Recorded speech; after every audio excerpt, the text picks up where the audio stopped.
Sup, bro chachos? You read the title right. We're gonna be installing the single most crucial component that you need to install on your Harley-Davidson, amigos. By the way, Elsie and I went bike riding earlier because that's what retired people do. And also because I have high blood pressure apparently. But who knows, we're fixing it. Let's jump into what we're doing in today's video. Go ahead and roll the intro. Now, muy importante, the mod that we're gonna be doing today is even more important, like we like to say in Hispanic, if you have either a turbo kit or a big black 136 cubic inch S&S crate engine, or any big bore kit. Although this upgrade isn't mutually exclusive to either a turbo kit or a big bore kit. You can just put this on your Harley-Davidson if you want to keep it cooler, which is muy importante, amigos. So that brings me to this oil. I'm just kidding. It's not going to do anything for you, but this will. So this is an oil cooler. The brand that makes this is Ultracool. Now, disclaimer, I don't know if they're ultra cool, but I do know this product works.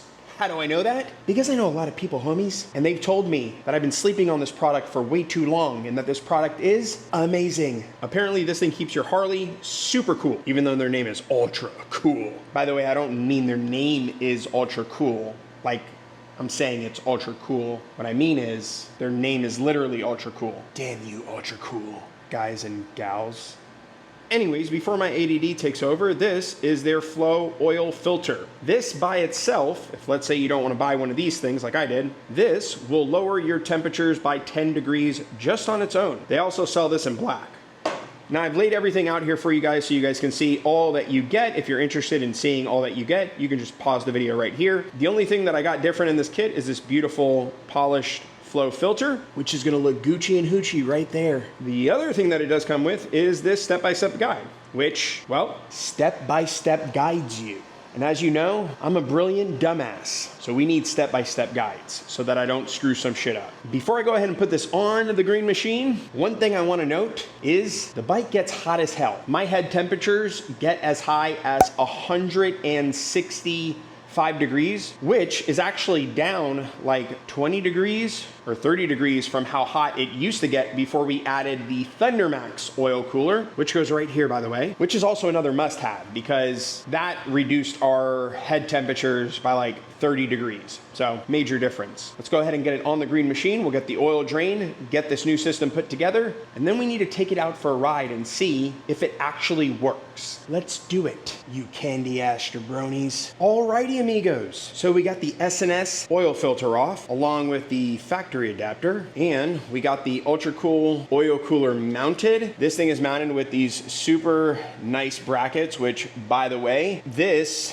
is their newest, latest and greatest setup. This is the 3.0. This one, they made an improvement on how these things are mounted to the bike. I mean, this thing is nice. Like it is on there. Really, really solid setup. One more thing that's really important is if you have the S&S 136 crate motor, you are gonna have to modify the adapter plate. Let me show you. Because the case on the S&S is a little bit bigger in that area, we're gonna have to cut off or round out about 2 millimeters off of this to get this thing to sit correctly. So right now it's at 2 millimeters. We're gonna cut the 2 millimeters, see if it fits, and if it fits, then we're gonna stay with 2 millimeters or grind it down more if we have to. Well, amigos, we got it grinded down and I took it down exactly 4 millimeters. From where it originally starts, take down 4 millimeters exactly, and it'll be good to go. Now, we just gotta get it mounted up on the bike. We're gonna put this in like so, fits right into that groove, that's how it should look. And we're gonna go ahead and mount it. Now that it fits nice in that channel, I'm gonna go ahead and mount it right in there. Just a little bit around the tip. That's all you need to get it in. Get your minds out of the gutter, people. Now, for our wiring, we're gonna get these two, and we're gonna mate these two things together here. This is gonna connect to your positive, this is gonna connect to your negative. This piece right here is gonna go to your main harness. Now, you don't necessarily need to install the LED, but the reason why you want to install the LED is because you want to know when your fans are turning on and off. Now, technically, you could use this jumper plug and have your fans running all the time, which I think I'm gonna do because we live in hot as balls weather here in Central Florida. So I'm probably just gonna run the jumper cable and it's gonna run all the time. Let me just show you really quickly how I run my wiring on this kit. Now you guys can do this however the hell you wanna wire your bike. You can use the temperature switch if you want, which kicks on the fans at 210 degrees, or you can have the fans running all the time, like how I'm doing it. And you can run the cabling however you see fit on your Harley-Davidson, but I'm gonna show you how I did it. The top cable is running this way, and I've given it a little bit of slack, just in case this moves at all. I've zip tied it right to here. The first piece is gonna lay right in this area like that, just so I can put the top cover back on. I've capped off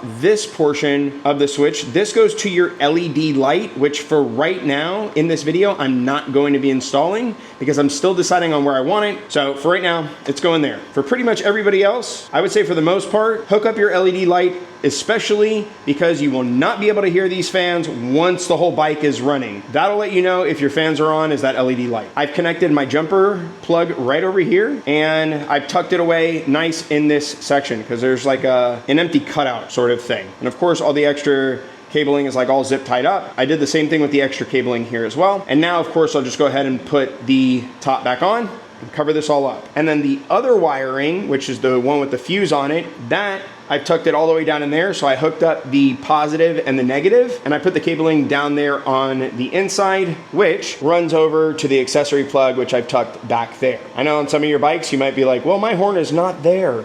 Why is there a horn randomly there? Well, that's because I did a horn relocation. Check out that video if you haven't seen that one yet, brochachos. Now, I need to get everything buttoned back up and on, and then get some oil in this bad boy. Let's do it. We got the green machine back together. Now, we just gotta turn it on. Get it? Turn it on.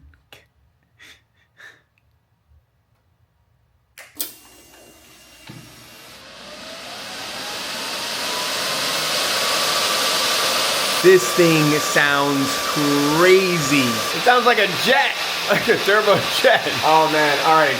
We need to take this thing out for a ride and see how much this thing actually cools it down by. All right, so I just came over here to a spot that I typically come to get pictures of the green machine, and I just turned the bike off, and let me just show you. We're actually seeing about 30 plus degrees lighter on the head temps. It just went down. When I stopped the bike, it was actually at 317. That's 30 plus degrees on the head temps, and on the engine temp itself, we're seeing 41 degrees cooler on the engine temps. Now, I actually pushed it pretty hard over here, just to see how hot I can get the bike. Listen to how this thing sounds. This thing sounds nuts. What's nice too is the way that I have the system running. It runs as soon as it goes into that auxiliary mode, so I can leave it on, let it continue to do this and cool off if I want it to, which for those of you guys who have turbo bikes with big bore kits, you know, that's a big deal to be able to turn your bike off and let it cool down, because sometimes it can get really hot. So this is nice because you can leave the fans running, let it cool down and do its thing. So personally, I like it where the fans are on all the time. But again, I live in hot ass balls, Florida, jabronis. Also, shout outs to my boy Dwayne. He's on Instagram. His was the first bike that I had ever seen this on, and he's the first one to tell me how big of a difference this made. Also,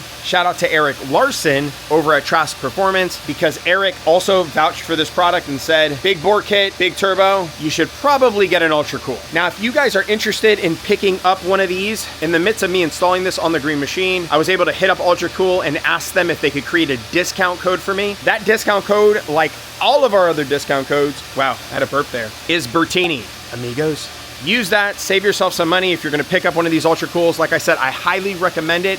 If you have a big bore kit, this is a must. If you have a turbo kit, this is a must. If you have a big bore kit and a turbo kit, what are you waiting on, bro chachos? You need to get one of these Ultracools like yesterday.